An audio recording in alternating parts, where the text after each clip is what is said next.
Okay, we're having a good time today, and I wanted to bring up a story that seems to be a little bit related to the things that you see me doing in my life, which is an alternative to get out of the matrix, the system, and to live life kind of as part of what they used to call the counterculture. So we have a story here, and I'm going to kind of let you just open it up. Give them the basics, that because they don't really know anything yet. So just your, you know, where, when, and why. Yeah. Who is involved. Yeah, I'm Larry Reed. I call myself Sundog. And, you know, like when my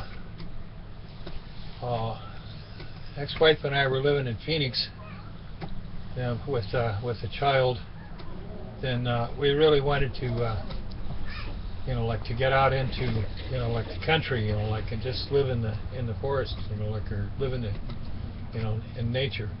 And we were hanging around with a guy who worked at camp trails and they made about what time? About what time was this though? Oh, this was in the 50s. Oh, in the 50s. So this is before the 60s really kicked in. Well, no, let me see. No, this was, when was it? It was about it was about 65, I guess. But anyway, okay, this guy was, his name was Steve Perry, and he'd been in New Mexico, and he had, you know, like he went to the University of New Mexico in Albuquerque, and he met a girl named Cecilia there and married her, you know, she was an Apache girl, and so he wanted to get back to New Mexico, and what he really wanted to do was to get out and, you know, like and help other people penetrate wilderness, you know, like to have tents and packs and things so that they could make it. To sustain themselves. Yeah, just in order to make the transition. Once you're there, you know, like you can start using what's there. But in order to penetrate it, to get there, you know, like, and it helps to have these things that make it more efficient. So you can walk farther before you decide that this is it, this is where we're going to be. And so anyway, we got inspired with this idea, but we thought, you know, like he said, oh, I'm not taking you back to New Mexico with me, you know, like he figured he had his group of people, you know, like the guys with the money and stuff, and we were just bummed. So he didn't take us with him. So we said, well, that's all right. We'll just go to San Francisco because we haven't been there yet. So we went to San Francisco. What are you doing going over to San Francisco? Well, you know, like Haight-Ashbury and all that kind of stuff, you know, like, and so we ended up going over there and getting really psychedelic. Not exactly the wilderness. Yeah, we were already pretty well bit because we had been in New York and New Orleans, you know. We came through there and stayed in Phoenix for a while where my parents lived at the time. And we were out in Paradise Valley, and we were taking care of a guy's house when all of this transpired. And so, you know, like we left and went to San Francisco to make it shorter. And shortly, you know, like the town was just too much, so we decided it was time to go ahead and do the country thing. So we ended up going up to this guy's place. Lou Gottlieb had 35 acres. Which is pretty close to Bodega Bay and Santa Rosa. So this first guy got you hooked up with Lou Gottlieb? Or yeah, well, no. The other guy dropped out. Some of those guys with the Oracle newspaper, you know, like these guys were. This guy Travis Rivers says that he was the guy who brought Janis Joplin to San Francisco. And anyway, he took. Well, that wasn't exactly along the lines of what your goals were. No, but anyway, it was closer because, you know, like you could live on this, you know, like in this place. You know, like and just camp and, you know, live like you wanted. Okay, now there's what we're talking about. So it is very similar, although it was a suburban setting. In actual fact, the neighbors didn't like it very much because this got to be very popular and it got to be known as Morningstar. Oh, and, we're you know, like now we're talking was Morningstar. A bass player with the Limeliters, you know, like back in the folk revival. You know, like Kingston Trio and you know, New Christian Minstrels and those groups that had real popular hits in you know, in the music world, the radio world. The Mamas and the Papas. Yeah, Mamas and Papas and all that stuff. You know, like you know, Peter, Paul, and Mary. But anyway. So what did you do out on the land there? With, well, how many acres was it? Lived. What's the we deal? didn't wear clothes. You know. Like, you didn't wear we clothes. Cooked our food. You know, like. Was it co-ed? Fires or Coleman stoves or and you know, like, and we tried to stay away from money. And when people wanted to give me money, I said no, I don't like it, I don't want it, and they'd get mad at me about it. you know. Someone trying to donate to you, Yeah. and you really didn't want to deal with it at all. Right. I didn't want any donations. You know, the guy got mad. Okay. He thought I was saying, "Oh, you know, like my money's not good enough for you or something." It's kind of like saying, insisting you drink. You know. You "Oh, hardly my ever liver's hear not good about enough that type of you don't want to drink with me. reaction to money. Right. So And how then food long stamps were came you? along, and that's boy, this is the devil. This is a snake.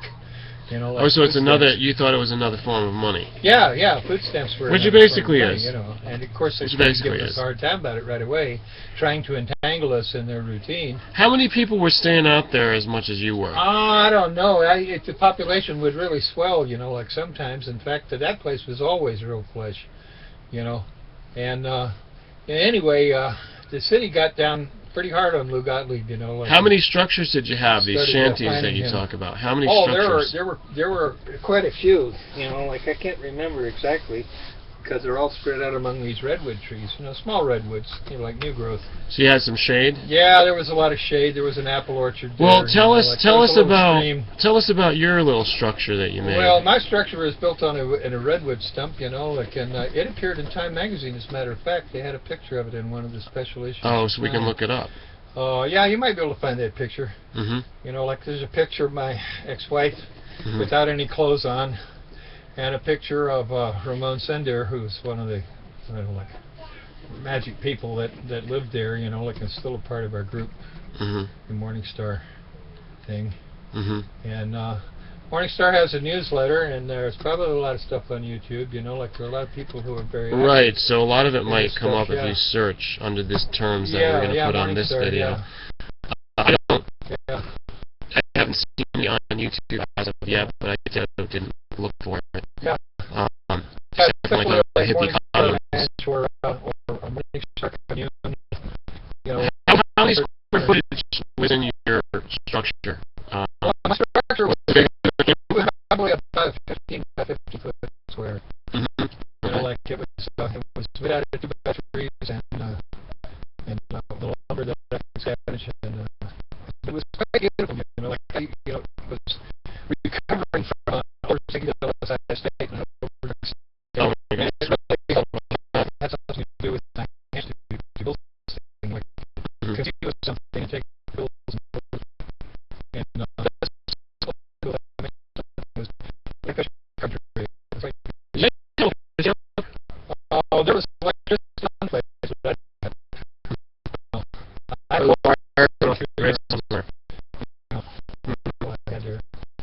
Would you For light, I windows, I tried to probably use candles, like, you know, like everything's like cheap then. yeah, You could find because things like yeah, you didn't spend we didn't spend hardly any money, you know, like it was necessary. You know, like, you know, like the drugs were essentially free, and so you know, people had there was a lot of giving and sharing though. yeah, it was an incredible People were just like manifesting stuff, and very exciting. well, obviously the population was a lot smaller too. Well, And it was pretty dense in this particular. you had to have a lot of immigration come in since There was the 60s and 70s, and then overpopulation happened. you can imagine all these people running around with that was, you know, like, having sex with their mind. Oh, well, that I can't imagine. And, yeah. We had to do a whole video about that. So Free sex this is county. all the time. Okay, get county health out here, right?